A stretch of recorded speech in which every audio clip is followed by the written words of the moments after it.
자숙 기간에 또 여성 폭행 논란이 있는 슈퍼주니어의 강인 씨 얘기를 지금부터 해보겠습니다. 연이은 음주 뺑소니 사건으로 여론의 질타를 받았던 이 인물이 또다시 추문에 휩싸였습니다. 황수연 앵커가 먼저 풀어드립니다. 슈퍼주니어 강인이 또 음주 사고로 경찰 조사를 받았습니다. 오늘 새벽 4시 반쯤 강남구 논현동의 한 술집에서 강인이 여성을 폭행하고 있다는 신고를 받고 경찰이 출동한 건데요. 경찰은 현장에서 사소한 시비가 있었지만 당사자 간 화해가 이루어져 귀가조치한 사안이라며 피해 여성이 여자친구인지 아닌지 정확한 사실은 알 수 없다고 전했습니다. 강인의 음주로 인한 사고는 이번이 처음은 아닌데요. 2009년과 지난해 2차례 음주운전으로 벌금형을 선고받기도 했습니다. 2012년 군대에서 제대하던 강인의 과거 목소리 들어보시겠습니다. 기회가 된다면 또 그 시간이 다시 온다면 저한테 되게 꿈 같은 시간일 것 같아요. 그리고 이렇게 가까이서 팬분들 만날 수 있는 것도 너무 영광이고 감사드리고 예전에 너무 당연한 것들이었거든요, 저한테는. 근데 이제는 알아요. 이제 이렇게 오시는 길 얼마나 힘들었을지 알고요. 이제부터 강인 씨 얘기를 좀 사건 사고 소식으로 짚어볼 텐데요. 제 왼쪽과 오른쪽에 홍종선 기자, 김복준 교수 나오셨습니다. 네, 안녕하세요. 지금 강인 씨 얘기를 쭉 들어봤는데 홍종선 기자님, 어떻게 강인 씨는 연예 멤버도 사회면에서 더 자주 보는 것 같아요. 그렇죠. 일단 2009년 9월에 폭행 시비가 한 번 있었고 한 달 뒤에 또 음주운전 뺑소니가 있었고요. 그리고 지난해 5월에 음주운전 있었고 요번에 또 오늘 바로 지나간 새벽에 4시 반에 서울 강남의 한 술집에서 그 여성과 시비가 붙어서 폭행이 오간다 이런 신고가 있어서 경찰에 이제 그 현행범으로 말하자면 이제 조사를 받게 됐는데 이 여성분이 내가 여자친구다. 난 처벌을 원하지 않는다라고 해서 훈방 조치되긴 했어요. 예. 그런데 이제 여자분이 그렇게 얘기했기 때문에 여자친구라는 보도가 있었지만 지금 현재 사귀고 있는 것으로 보이진 않고요. 그렇다고 해서 이분이 또 이렇게 근거 없이 단순히 오늘 처음 본 강인 씨인데 그냥 보호해 주려고 이런 말을 한 배경은 아닌 것 같고 보다 정확한 건 좀 더 이제 수사가 진행돼 봐야 알겠지만 지금 아무리 훈방 조치됐다고 해도 그게 중요한 게 아닌 것 같아요. 또라는 그 꼬리표 이번에도 다시 달리면서 대중이 분노하고 있습니다. 그렇죠. 예, 김 교수님 그런데 참 의아했던 점이 폭행 사건인데 훈방 조치로 마무리됐다 현장에서 예. 저희가 어떤 상황이었다고 좀 생각할 수 있는 걸까요? 일단은 현장에 경찰관이 나갔을 때 경찰관 육안으로 확인했을 때 외상이 없었던 것 같아요. 피를 흘리거나 어디에 찢어지거나 이런 게 없는 상태에서 피해자가 아예 단순한 어떤 폭행을 당했기 때문에 예. 처벌을 원치 않습니다. 그렇게 얘기하니까 이제 반의사 불벌죄가 돼버렸어요. 예. 단순 폭행은 처벌 의사가 없으면 처벌할 수 없거든요.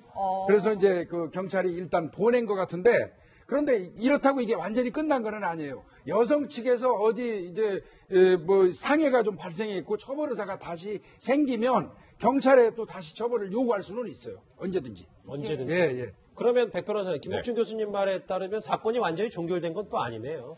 그러니까 근데 이제 통상적으로 이런 경우에 사실상 종결됐다고 하죠. 그러니까 지금 김복준 교수님은 그런 가정을 말씀해 주신 거고, 그리고 어제 저도 좀 확인해 보니까 이게 폭행 사고로 경찰에 신고가 된 게 아니라 술을 취해서 소란을 피운다라는 정도의 신고가 일단 들어갔던 것 같아요. 추객 신고가. 네, 그러니까 추객인데 이제 거기서 이제 폭행이 좀 수반됐던 거죠.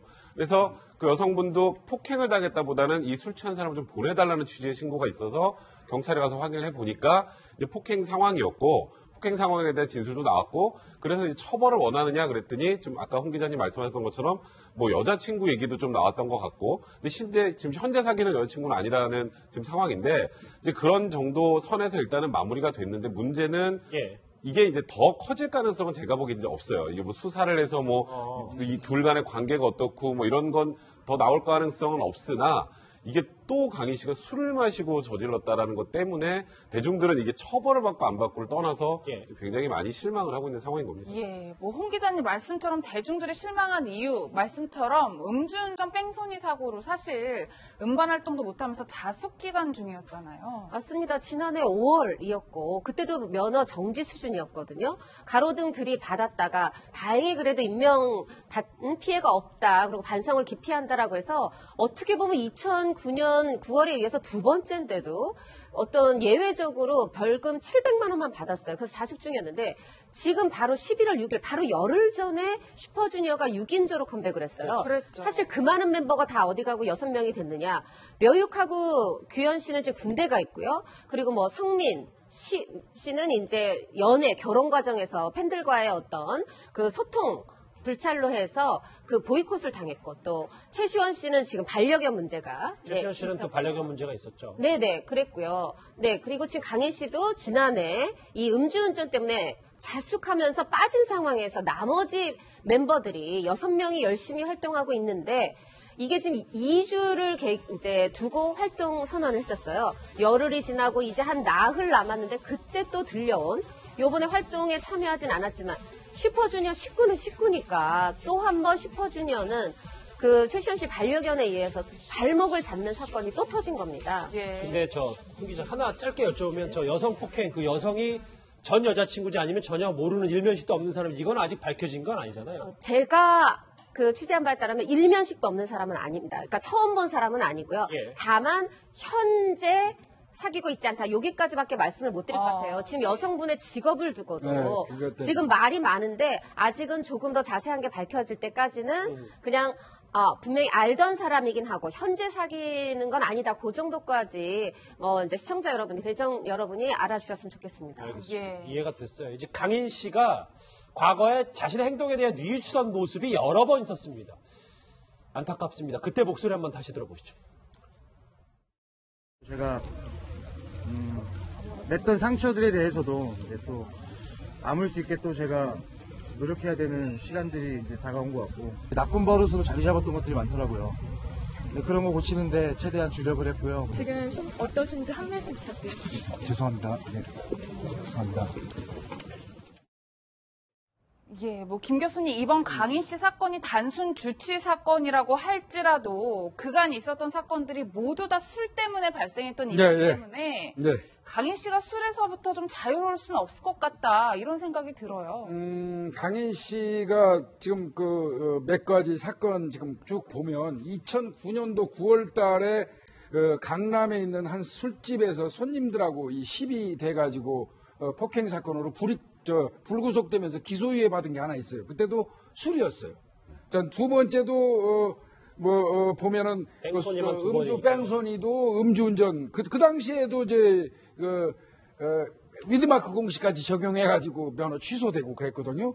그 이후에도 술 먹은 거 이거 전체가 다 지금 술에 의해서 한 거고 현재 무엇보다도요. 요번 같은 경우도 그렇습니다. 술에 취한 상태에서 폭력 성향이 일정 부분 있어 보여요.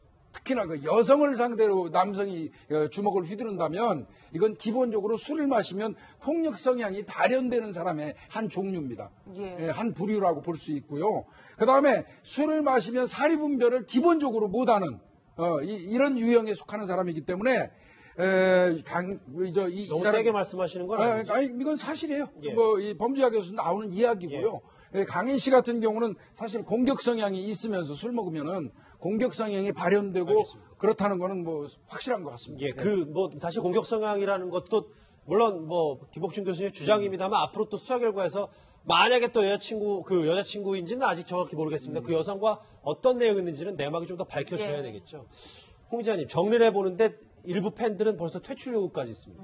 네, 맞습니다. 슈퍼주니어가 사실 지금 데뷔 12주년이고요. 팬들이 충성도가 굉장히 높아요. 그런데 참을인이 3번이면 이런 말을 하잖아요. 벌써 4번째라는 거죠. 예. 그래서 스스로 팀을 떠나라. 여성까지 폭행한 그 멤버가 있는 팀을 우리가 사랑할 수 없다. 너가 떠나라. 이런 입장이고 만약에 자진해서 나가지 않는다면 우리가 퇴출을 요구하는 서명운동을 하겠다 이렇게 얘기하고 있고 지금 팬들 대중의 분노가 지금 여간한 게 아니에요. 그래서 강인 씨가 지금 그 어느 때보다 본인은 다시 기회를 달라라고 했지만 기회가 주어질 수 있을지 모르겠고 제가 이제 소속사에 연락을 해봤습니다. 근데 이제 우리가 흔히 SM 엔터테인먼트 소속이라고 생각을 하잖아요. 네. 근데 슈퍼주니어가 이제 말하자면은 역사도 오래되고 규모도 커지면서 수익 규모가 커진 거죠.